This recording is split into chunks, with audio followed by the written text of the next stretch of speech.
Hello, welcome to Step 6, Study Number 5. Now, how can we honestly say that we are entirely ready to give our character defects to God so that He can change us? If we're looking at this from a black and white, all or nothing point of view, then we may get stuck here because this is not going to happen. We will never feel entirely ready. That's because we're human.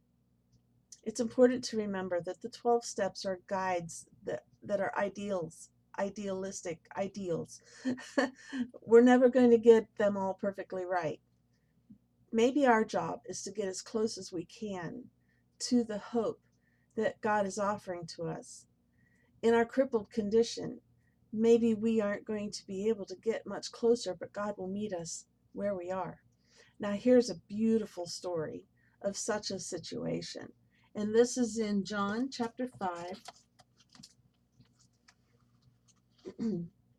Afterward, Jesus returned to Jerusalem for one of the Jewish holy days.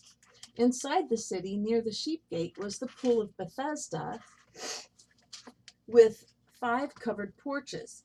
Crowds of sick people, blind, lame, or paralyzed, lay on the porches.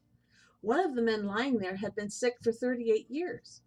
When Jesus saw him and knew he had been ill for a long time, he asked him, "Would you like to get well?"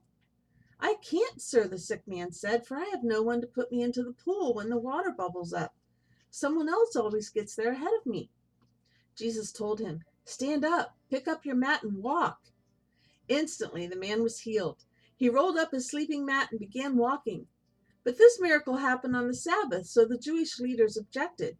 They said to the man who was cured, "You can't work on the Sabbath. The law doesn't allow you to carry that sleeping mat." But he replied, "The man who healed me told me, 'Pick up your mat and walk.'" "Who said such a thing as that?" they demanded. The man didn't know, for Jesus had disappeared into the crowd. But afterward, Jesus found him in the temple and told him, "Now you are well, so stop sinning, or something even worse may happen to you." Then the man went and told the Jewish leaders that it was Jesus who had healed him. I'll see you next time.